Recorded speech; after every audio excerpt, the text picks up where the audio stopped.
ಸಕ್ಕರೆ ಕಾರ್ಖಾನೆಗಳಿಂದ ಬಿಲ್ ಪಾವತಿಸುವಂತೆ ಒತ್ತಾಯಿಸಿ ರೈತರು ಬಾಗಲಕೋಟೆಯ ಜಿಲ್ಲಾಡಳಿತ ಭವನ ಎದುರು ಪ್ರತಿಭಟನೆ ನಡೆಸಿದರು. ಕಳೆದ 1 ವರ್ಷದಿಂದ ಸಕ್ಕರೆ ಕಾರ್ಖಾನೆಯವರು ಕಬ್ಬು ನುರಿಸಿದ ರೈತರಿಗೆ ಬಿಲ್ ಹಾಗೂ ಬಾಕಿ ಹಣ ಪಾವತಿಸುತ್ತಿಲ್ಲ ಎಂದು ರೈತ ಮುಖಂಡರಾದಂಥ ಮುತ್ತಪ್ಪ ಕೋಮಾರ್, ಈರಣ್ಣ ಹಂಚನಾಳ್ ಹಾಗೂ ಯಲ್ಲಪ್ಪ ಹೆಗಡೆ ಅವರ ನೇತೃತ್ವದಲ್ಲಿ ನೂರಾರು ರೈತರು ಸೇರಿ ಜಿಲ್ಲಾಡಳಿತ ಭವನಕ್ಕೆ ಮುತ್ತಿಗೆ ಹಾಕಿದರು.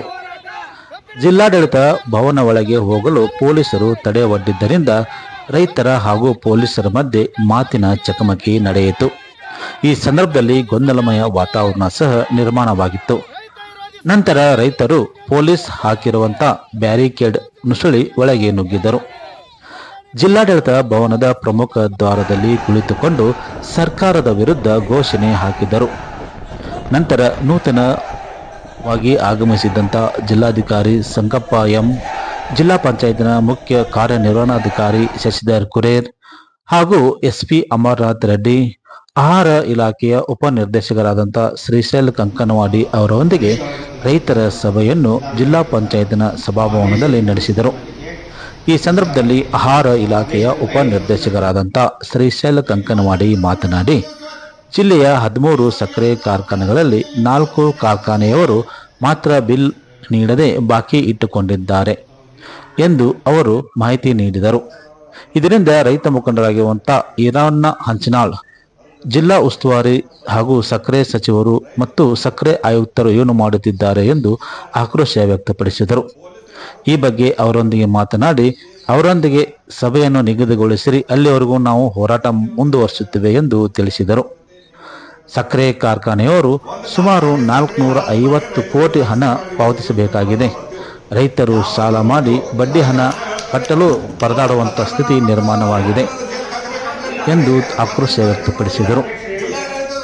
ಈ ಸಂದರ್ಭದಲ್ಲಿ ಜಿಲ್ಲಾಧಿಕಾರಿ ಸಂಗಪ್ಪ ಮಾತನಾಡಿ, ನಾನು ಇದೇ ಜಿಲ್ಲೆಯವನು, ನಾನು ರೈತ ಮನೆಯಿಂದ ಬಂದಿದ್ದೇನೆ, ರೈತರ ಸಮಸ್ಯೆಯ ಬಗ್ಗೆ ಮಾಹಿತಿ ಇದೆ, ಇವತ್ತು ಅಧಿಕಾರ ಸ್ವೀಕಾರ ಮಾಡಿದ್ದೇನೆ, ಸ್ವಲ್ಪ ದಿನ ಕಾಲಾವಕಾಶ ನೀಡಿರಿ ಎಂದು ಕೇಳಿದರು. ಆದರೆ ಇದಕ್ಕೆ ರೈತರು ಪಟ್ಟು ಹಿಡಿದರು, ಈಗಲೇ ದಿನಾಂಕ ಕೊಡಬೇಕು ಎಂದು ತಿಳಿಸಿದರು. ನಂತರ ಜಿಲ್ಲಾಧಿಕಾರಿ ಹಾಗೂ ಜಿಲ್ಲಾ ಪಂಚಾಯತ್ ಸಿಇಒ ಚರ್ಚೆ ಮಾಡಿ ರೈತರಿಗೆ ಸಮಜಾಯಿಷಿ ತಿಳಿಸಿದರು. ಸೋಮವಾರದವರೆಗೆ ಸಮಯಾವಕಾಶ ನೀಡಿ ಸಕ್ಕರೆ ಆಯುಕ್ತರಿಗೆ ಸಂಪರ್ಕ ಮಾಡಿ ದಿನಾಂಕ ನಿಗದಿಗೊಳಿಸಿ ನಿಮಗೆ ಮಾಹಿತಿ ನೀಡುತ್ತೇವೆ ಎಂದು ತಿಳಿಸಿದಾಗ ರೈತರು ಒಪ್ಪಿಗೆ ಸೂಚಿಸಿ ಸೋಮವಾರ ದಿನ ನಿಗದಿ ಮಾಡಬೇಕು, ಇಲ್ಲವೇ ಮತ್ತೆ ಹೋರಾಟ ಮಾಡುವುದಾಗಿ ಅಧಿಕಾರಿಗಳಿಗೆ ರೈತ ಮುಖಂಡರು ಎಚ್ಚರಿಕೆ ನೀಡಿದರು.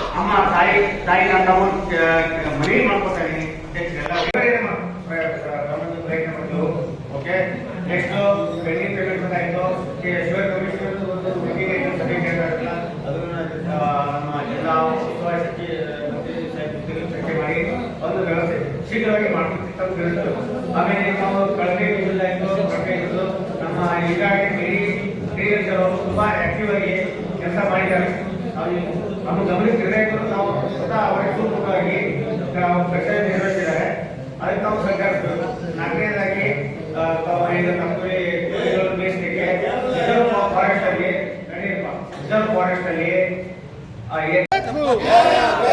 ಅಲ್ಲಿ ಹೋರಾಟ, ಏತಕ್ಕಾಗಿ ಹೋರಾಟ, ಕರ್ನಾಟಕ ರಾಜ್ಯ ರೈತ ಸಂಘಕ್ಕೆ. ಜಿಲ್ಲೆದೊಳಗೆ ಹಲವಾರು ಸಮಸ್ಯೆಗಳು ಇಟ್ಕೊಂಡು ಕೇರಿಂದ ಜಿಲ್ಲಾಧಿಕಾರಿ ಕಚೇರಿ ಬಂದ ನಾವು ಒಂದು ಮೀಟಿಂಗ್ ಮಾಡಿದೆವು. ಇವತ್ತಿನ ದಿವಸ ಮುಖ್ಯ ಕಾರಣ ಏನಂದ್ರೆ ಕಬ್ಬಿನ ಬಾಕಿ ಉಳಿಸ್ಕೊಂಡಿರ್ತಕ್ಕಂಥ ಕಾರ್ಖಾನೆ ಮಾಲೀಕರು ಮಂಡತನ ಹಚ್ಚಿದ್ದಾರೆ. ಇವತ್ತು 6 ತಿಂಗಳಾದರೂ ಕಬ್ಬಿನ ಬಿಲ್ ಕೊಡಾಕ್ತಾ ಇರಲಿಲ್ಲ. ಅದಕ್ಕೆ ಇವತ್ತು ನಮ್ಮ ಜಿಲ್ಲಾದೊಳಗೆ ಇರ್ತಕ್ಕಂಥ ಸರ್ಕಾರ ಏನು ಜಿಲ್ಲಾಡಳಿತ ಮತ್ತು ಜಿಲ್ಲಾ ಉಸ್ತುವಾರಿ ಮಂತ್ರಿ ಮತ್ತು ಸಕ್ರೆ ಮಂತ್ರಿ ಅವರು ಸಕ್ರೆ ಲಾಬಿಗೆ ಜೋಲು ಸೋರ್ಸಾಕತ್ತಿರ್ತಕ್ಕಂಥದ್ದು ಪಕ್ಕಾ ನಮಗೆ ಕನ್ಫರ್ಮ್ ಆಗೈತಿ. ಅದಕ್ಕೆ ಸಕ್ರೆ ಸಚಿವರು ಇರಲಿ, ಜಿಲ್ಲಾ ಉಸ್ತುವಾರಿ ಮಂತ್ರಿ ಇರಲಿ, ಇದ್ರೊಳಗೆ ಕಬ್ಬಿನ ಬಿಲ್ ಇಸೋದು ಕೊಡಕ್ಕೆ ಮುಂದೆ ಆದ್ರೆ ಸರಿ, ಆಗದೆ ಹೋದ್ರೆ ಅವ್ರ ವಿರುದ್ಧ ಹೋರಾಟ ಮಾಡಬೇಕಂತಕ್ಕಂಥದ್ದು ಎಚ್ಚರಿಕೆ ಕೊಡ್ತೇವೆ. ಇವತ್ತಿನ ದಿವಸ ನಾವು 6 ತಿಂಗಳ ಕಬ್ಬಿನ ಬಿಲ್ ಬಿಟ್ಟು ಕುಂದ್ರಾಗ್ತಾ ಇರಲಿಲ್ಲ. ಅದಕ್ಕೆ ಜಿಲ್ಲಾಧಿಕಾರಿಗಳಿಗೆ ಏನು ಹೇಳಿದೇವೆ ಅಂದ್ರೆ ಶುಗರ್ ಕಮಿಷನರ್ ಕರೆಸಬೇಕು, ತಕ್ಷಣ ಮೀಟಿಂಗ್ ಮಾಡಬೇಕು, ಮಾಡಿದಾಗ ಸರಿ, ಮಾಡದೆ ಹೋದ್ರೆ ಉಗ್ರ ಹೋರಾಟ ಮಾಡ್ತೀವಿ ಅಂತಕ್ಕಂಥದ್ದು ಎಚ್ಚರಿಕೆ ಕೊಟ್ಟಿದ್ದೆವು. ಈಗ ಕಬ್ಬಿನ ಬಾಕಿ ಉಳಿಸ್ಕೊಂಡಂಥದ್ದು ಇವತ್ತಿನ ಸಭೆದೊಳಗೆ 4 ಕಾರ್ಖಾನೆಯವರೇನು ಸ್ಟೇ ತಂದಿದ್ದಾರೆ ಅಂತೇಳಿ ಇವರು ಒಂದು ಸಭು ಹೇಳಕತ್ತಿದ್ದಾರೆ. ಸ್ಟೇ ತಂದಿರ್ಬೋದು, ಆದರೆ ಫೆಬ್ರವರಿ ಒಳಗೆ ಸ್ಟೇ ಕೊಟ್ಟದ್ದನ್ನು ಇಲ್ಲಿ ತನಕ ವೇಕೆಂಟ್ ಆಗಿಲ್ಲ ತಿಳಿ ಅಂದ್ರೆ ಇಲ್ಲಿ ಅಧಿಕಾರಿಗಳು, ಕಾರ್ಖಾನೆ ಮಾಲೀಕರು ಎಲ್ಲ ಶಾಮೀಲಾಗಿದ್ದಾರೆ. ಅದಕ್ಕೆ ಇದು ಇವತ್ತು 3 ದಿನ ಗಡುವು ಕೊಟ್ಟಿವಿ. ಕಮಿಷನರ್ ಉತ್ತರ ಕೊಡಬೇಕಾದಂಥದ್ದು ಇದಕ್ಕೆ. ಅದಕ್ಕೆ ಈ 3 ದಿನ ಮುಗಿದ ನಂತರ ಮತ್ತೊಮ್ಮೆ ದೊಡ್ಡ ಮಟ್ಟದ ಪ್ರತಿಭಟನೆ ಇಲ್ಲಿ ಚಾಲೂ ಆಕೈತಿ. ಅದರ ಒಂದು ಭರವಸೆ ಐತಿ, ಜಿಲ್ಲಾಡಳಿತ ಕಮಿಷನರ್ನ ಕರೆಸ್ತೀವಿ ಅಂತ ಹೇಳಿದ್ರೆ ಕರೆಸಬೇಕು. ಈ ಮುಖಾಂತರ ನಾನು ಜಿಲ್ಲಾ ಉಸ್ತುವಾರಿ ಸಚಿವರಿಗೆ, ಸಕ್ಕರೆ ಮಂತ್ರಿಗೆ ವಿನಂತಿ ಮಾಡ್ತೀನಿ. ಇದು ನಮ್ಮ ದೊಡ್ಡ ಜವಾಬ್ದಾರಿ ಐತಿ. ರೈತರು ಇವತ್ತು ಕಾರ್ಖಾನೆಗೆ ಬಂದು ತಮ್ಮ ಕಣ್ಣೀರು ಹಾಕಾಕತ್ತಿದ್ದಾರೆ.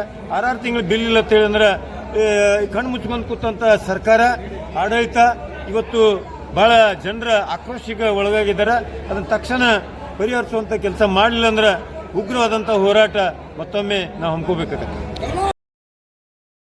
ಬಾಗಲಕೋಟೆಯ ಜಿಲ್ಲೆಯಾದ್ಯಂತ ಡಿಎಪಿ ನಕಲಿ ರಸಗೊಬ್ಬರ ಪೂರೈಕೆ ಮಾಡುವವರ ಹಾವಳಿ ಹೆಚ್ಚಾಗಿದ್ದು, ಸೂಕ್ತ ಕ್ರಮ ಜರುಗಿಸಬೇಕೆಂದು ಭಾರತೀಯ ಕಿಸಾನ್ ಸಂಘದ ಜಿಲ್ಲಾಧ್ಯಕ್ಷರಾದ ವಿರೂಪಾಕ್ಷಯ್ಯ ಹಿರೇಮಠ ಒತ್ತಾಯಿಸಿದ್ದಾರೆ. ಅವರು ನವನಗರದ ಪತ್ರಿಕಾ ಭವನದಲ್ಲಿ ಮಾಧ್ಯಮ ಪ್ರತಿನಿಧಿಗಳೊಂದಿಗೆ ಮಾತನಾಡುತ್ತಾ, ನಕಲಿ ರಸಗೊಬ್ಬರ ತಯಾರಕರ ಹಾಗೂ ಪೂರೈಕೆ ಮಾಡುವವರ ವಿರುದ್ಧ ಕಾನೂನು ಕ್ರಮ ಜರುಗಿಸಬೇಕಾಗಿದೆ. ನಕಲಿ ರಸಗೊಬ್ಬರ ಬಗ್ಗೆ ಮಾಹಿತಿ ಇಲ್ಲದೆ ರೈತರು ತಮ್ಮ ಬೆಳೆಗಳಿಗೆ ಹಾಕುತ್ತಿದ್ದಾರೆ. ಇದರಿಂದ ಯಾವುದೇ ಬೆಳೆ ಬಾರದೆ ರೈತರು ಸಂಕಷ್ಟಕ್ಕೆ ಪಡುವಂತ ಸ್ಥಿತಿ ನಿರ್ಮಾಣವಾಗಿದೆ. ಬೆಳೆಯು ಕೈ ಕೊಡುತ್ತದೆ, ಜೊತೆಗೆ ಹಾಕಿರುವಂತ ಹಣವೂ ಸಹ ಲಾಸ್ ಆಗಿ ರೈತರು ಸಂಕಷ್ಟ ಪಡುತ್ತಿದ್ದಾರೆ. ಈ ಬಗ್ಗೆ ಸಂಬಂಧಪಟ್ಟ ಅಧಿಕಾರಿಗಳು ಗಮನ ಹರಿಸಬೇಕಾಗಿದೆ. ಇಲ್ಲವೇ ಉಗ್ರ ಸ್ವರೂಪದ ಹೋರಾಟ ಮಾಡುವುದಾಗಿ ರೈತ ಮುಖಂಡರು ಎಚ್ಚರಿಕೆ ನೀಡಿದರು. ಪೂರೈಕೆದಾರನ್ನ ಹಿಡಿದು ಆ ಸಂಬಂಧಪಟ್ಟ ಇಲಾಖೆ, ಕೃಷಿ ಇಲಾಖೆ ಅಧಿಕಾರಿಗಳನ್ನ ಕರೆಸಿ ಅವ್ರ ಮೇಲೆ ಎಫ್ಐಆರ್ ಮಾಡ್ತಾರೆ. ನಮ್ಮ ಸಂಘದ ಕಾರ್ಯಕರ್ತರು ಮತ್ತು ಆ ತಾಯಂದ್ರು ಕುಡ್ಕೊಂಡು ಅವ್ರನ್ನೆಲ್ಲರನ್ನು ಕರ್ಕೊಂಡು ಹಿಡಿದು ನಿನ್ನೆ ಪೊಲೀಸ್ ಸ್ಟೇಷನ್ ಒಳಗೆ ಎಫ್ಐಆರ್ ಮಾಡ್ತಾರೆ.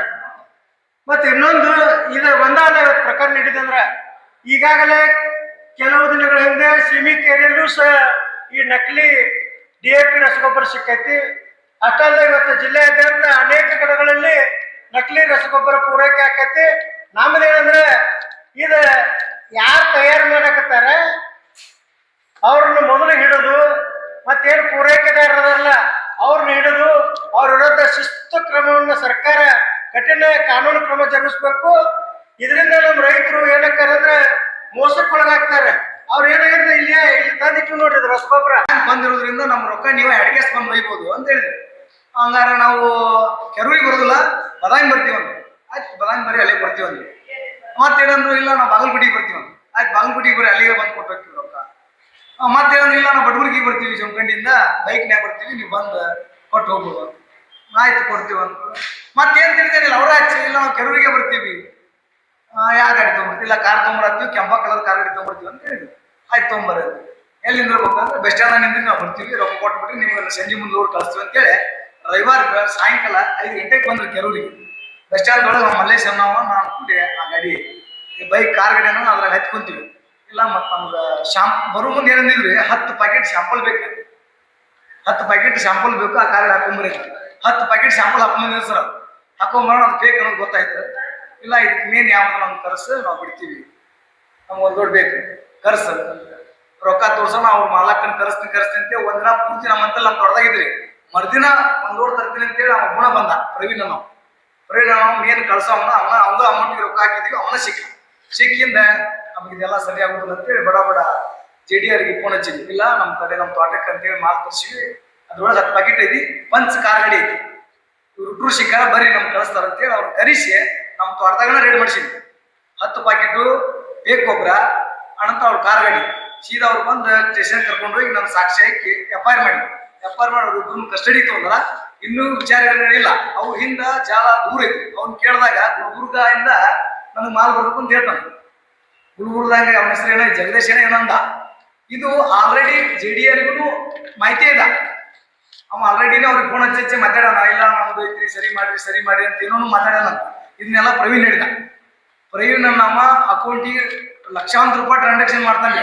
ಅವ್ನ ಉದ್ಯೋಗ ಏನಾದ್ರು ಇದೆ, ಒಬ್ರು ಏನ್ ಬೇಕನ್ನೋದು, ಒಬ್ಬ ಮೂಗಿಗೆ ಲೋಡ್ ಮಾಡೋದು, ಅವ್ನು ಕಳಿಸೋ ಅಕೌಂಟಿಗೆ ರೊಕ್ಕ ಹಾಕ್ಸೋದು, ಈ ಟರ್ನ್ ಓವರ್ನ ಮಾಡೋದು. ಪ್ರತಿಯೊಂದು ಹಳ್ಳಿ ಒಳಗೆ ಇರ್ತಕ್ಕಂಥ ಗೊಬ್ಬರ ಅಂಗಡಿಯನ್ನು ಟಾರ್ಗೆಟ್, ಸಿಟಿ ಒಳಗೆ ಟಾರ್ಗೆಟ್ ಮಾಡಂಗಿಲ್ಲ. ಸಿಟಿ ಒಳಗೆ ಕಂಡು ಹಿಡಿತಾರ ಅಥವಾ ಶಾಣ್ಯರು ಇರ್ತಾರ ಅಂಗಡಿಯಾರ. ಈ ಹಳ್ಳಿ ಭಾಗದಾಗ ಅಂಗಡಿಗಳಿರ್ತಾವು, ಮಾರಿ ಬಿಡ್ತಾರ. ಅಕಸ್ಮಾತ್ ನಾನು ನಮ್ಮ ಹುಡುಗನ್ ವಿಚಾರ ಮಾಡಿದೆ, ಮಲ್ಲೇಶನ್ ನಾವು